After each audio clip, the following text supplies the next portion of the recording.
what you've got going for the next 2 weeks leading up to November 3rd. So we just finished our 374 every town tour, going to every single town in this district. I drove 7,786 miles, and in doing so, we were just building our base and collecting folks and earning votes. And that's what we're going to continue to do. We are holding a couple parking lot rallies to continue to do that, but at the end of the day, it's just trying to make sure that every stone is turned.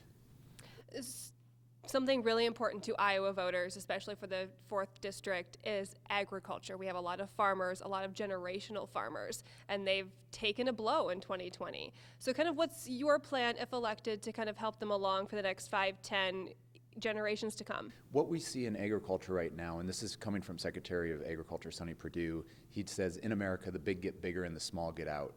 What we need to do is have policies that it doesn't matter your size. If you're hundreds of acres or thousands of acres, you need to have a chance to succeed. And a huge part of that is enforcing our antitrust laws in agriculture. We're seeing these multinational corporations consolidate and having not only profits, but record profits, while our farmers are getting left behind and struggling to make cost of production.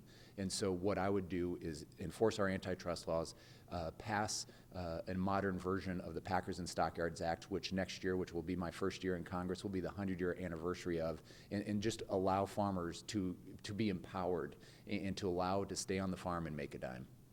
The Farm Bill is a big thing here in Iowa, and that was a big thing, a big part of what Steve King was a part of, and he's been in Congress for many, many, many years. So it's a large seat to fill. So kind of what's your thoughts for the next Farm Bill if you do get elected into the U.S. Congress, and what that means for the people of Iowa, and maybe the future of ethanol and corn and soybeans? So the district is the second most agriculture producing district in America, and it is imperative that we have leadership on the Agriculture Committee and in the Farm Bill. And so this is where we have a lot of our policies, and that's where the get bigger, get off the farm stems from. And so we got to make sure that we have policies that work for everybody.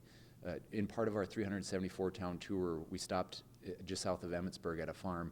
Roger Walker and his brother are the last dairy farmers in Palo Alto County. And it's not because of the market per se, it's mostly because of policies out in DC have driven these people who, this is all they know is to milk cows. Their family's been milking cows for 100 years. And so we need a policy that allows them just to have their livelihoods. And we're gonna see that in other industries like what we're seeing in dairy right now.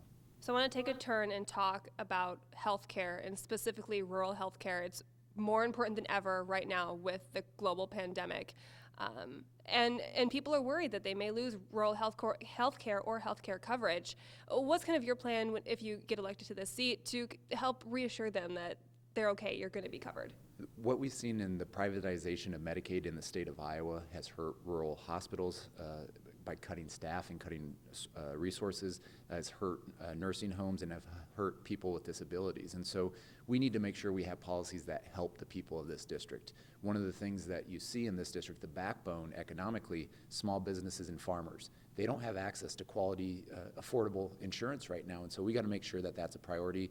1 in 4 rural hospitals in the nation are threatened to being closed. This is before the pandemic. We got to make sure coming out of this that they have the resources they need to thrive. And what we're seeing right now are so many people struggling to get ahead, and healthcare is the most expensive cost that they tend to have. We got to make sure that we have a system that works for everybody here in America.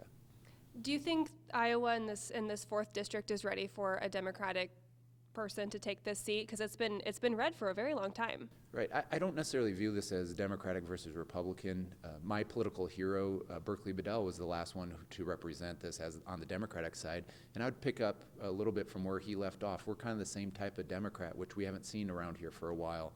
And so to me, there's just issues, not necessarily Democratic issues or Republican issues, and antitrust is one of those. It's not a Dem or Republican issue.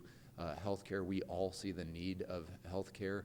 And so, at the end of the day, it's about showing up. We've held over 100 town halls over the last couple of years. We've held town halls in towns of under 1,000 people.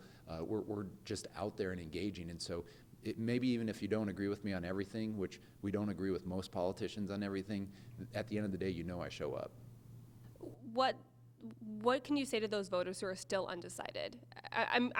there could be a lot of them out there, maybe some that are still on the fence. What's kind of your message to say, look, I'm the right man for this job? Well, I think what we see in the presidential race, there's not a lot of undecideds, but in our race there is. And what we're seeing I've been running for a couple of years now, having ran last cycle and this cycle, where my opponent is relatively new, and he's not getting out there. And so I think there is no clearer contrast in any race in America than this. We have myself, who's gone to every single county multiple times, every single town. We've opened town halls. We invite Democrats, Independent, Republicans, and people who've never voted before. We bring people together. Where my opponent hasn't been out there, we don't know a lot of issues with him because he doesn't really talk much or do much in the media. And so the biggest thing, though, is I'm tired of we have these career politicians who have sold out the American farmer, sold out the American consumer, sold out the American worker. And that's why I'm running, is to fight for the people and the communities of the 4th District, because we're seeing special interests out in D.C. dictating so much. We got to get this back to a government of the people, by the people, and for the people. 2 weeks left. What's the game plan for the 2 weeks out and come election night?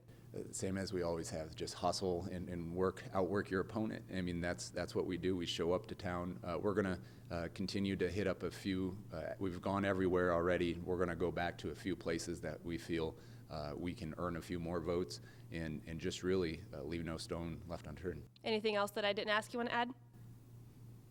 You know, a huge part of who we are in my campaign is about not taking any corporate PAC money. We've turned down the DCCC's help because ultimately I want to be held accountable to the people of this district. I'm not there to be friends or try to appease anybody out there other than the people of this district. And I hope that the folks of this district recognize that. And so I ask them all for 2 things. I ask them for their vote, and I ask them to pray to make sure the RV lasts until November 3rd.